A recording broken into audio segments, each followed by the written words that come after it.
Rupanya, perjuangan melawan globalis sekarang main shadow alias jadi pada ngumpet. Menarik banget ini. Asli data terbaru yang Bosman dapatkan membuat lumayan otak jadi loading. Intinya, globalis menyikat habis lawannya begitu muncul di permukaan, sehingga sampai harus ngumpet dan bermain dalam bayangan. Kita urai sedikit. Globalis saat ini main di permukaan, terang-terangan, terbuka, dan banyak kendali atas negara besar. Globalis tidak ada tutup-tutupan lagi. Kendali atas kepala negara di banyak negara dengan membuat mereka menang menggunakan alat voting yang globalis punya. Lalu pejabat baru tadi merupakan leng arm globalis. Kaki tangannya globalis. Benar-benar terbuka, benar-benar terang-terangan. Globalis di belakang Xi Jinping. Globalis di belakang Partai Demokrat Amerika. Benar-benar terang-terangan saat ini. Keingat ketika globalis masih muda di awal abad pertengahan dihajar monarki Perancis, dihajar strateginya Vatikan. Sekarang jadi terbalik. Waktu itu globalis berdarah-darah, diuber-uber dan diacak-acak oleh kaum nasionalis, kaum monarki, dan institusi agama. Monarki,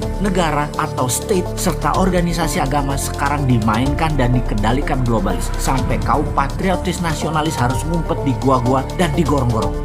Jangan gorong-gorong, beda. Artinya beda. Di gua aja ya. Oke, to make story short, rupanya lawannya globalis membentuk aliansi bernama atau berkode patriotis saat ini. Nah, Bosman jadi kesangkut lagi deh karena mengambil mazhab patriotik nasionalis. Jadi kita dicap anti globalis garis keras yang pada kenyataannya ya memang iya. Maka kita lihat apa yang akan dilakukan oleh kaum patriotis ke depannya. Bagaimana? Ada data analisa intelijen mengatakan untuk globalis mengendalikan dunia, strateginya adalah membawa harga minyak yang saat ini $64 per barel ke arah $100 lagi. Wah, ini strategi perang baru. Ini namanya perang energi.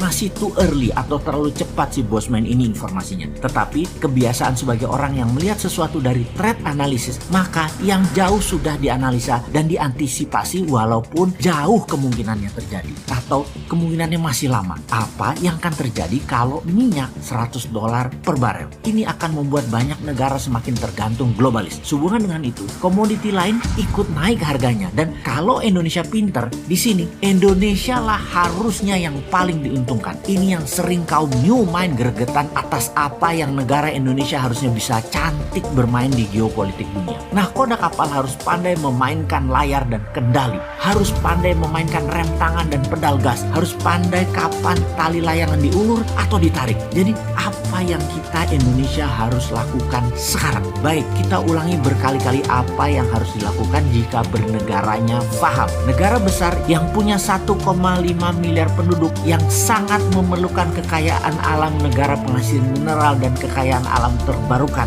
harus mengerti bagaimana cara mereka mengelola. Untuk memenuhi kebutuhan tersebut, negara tersebut mereka rela terlihat menuruti kemauan permintaan apa-apa saja negara penghasil sumber daya alam yang ditarget selama dapat sumber daya alam tersebut, walaupun menyedot aset nasional negara penghasil tersebut dan harus disedot. Kebetulan permintaan pejabat bernegaranya memang sederhana, hanya teknologi, hanya modal, tenaga kerja, dan membangun etalase untuk terlihat membangun seperti jalanan, jembatan, bangunan statis-statis deh yang kalau nggak dipakai ya rugi bandar dan mereka nggak peduli. Pokoknya mereka bangun aja permintaan yang terlihat keren tadi. Kalau permintaannya lebih elegan dan pintar, misalnya mintanya yang dinamis, yang bergerak. Misalnya, ya kamu dapat sumber alam Indonesia, tetapi masuk perairan Indonesia, kapal-kapal kamu bayar asuransi. Pasti nggak bakal disetujui permintaan tersebut. Atau kami Indonesia, kalau beli barang dari negara kamu pakai rupiah ya, nggak pakai uang negara kamu. Nah itu baru NKRI garis lurus pejabatnya. Tapi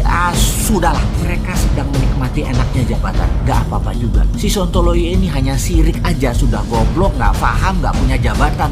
Minggir aja deh lu. Untuk itu apa sih ide Mardigu Nation dalam situasi begini? Yang harus dilakukan adalah setiap gram hasil tambang mineral jadi solid barangnya menjadi underlying rupiah. Kita harus memiliki bursa komoditi spot price, rupiah emas, rupiah nikel, rupiah osmium, rupiah palladium, rupiah thorium, rupiah koper, rupiah silver, dan lain sebagainya dengan harga bid offer yang diatur oleh mekanisme pasar produsennya di Indonesia. Tidak mengacu harga internasional. Globalis tidak bisa transaksi di bursa lokal Indonesia kecuali barangnya yang dibeli di bursa Indonesia tersebut untuk pabrik manufaktur yang ada di dalam negeri Indonesia. Gak apa-apa pabrik itu milik globalis selama barang Indonesia tadi dijual di Indonesia memenuhi kebutuhan domestik, dan globalis bukan satu-satunya perusahaan manufaktur di Indonesia tentunya untuk itu. Bursa komoditi spot market ini bisa menjadi bursa terbesar di dunia karena bahan baku Indonesia berlimpah. Inilah efek penggentar atau efek tawar komoditi Indonesia yang jadi SWF aslinya, yaitu menggunakan SDA sumber daya alam Indonesia dan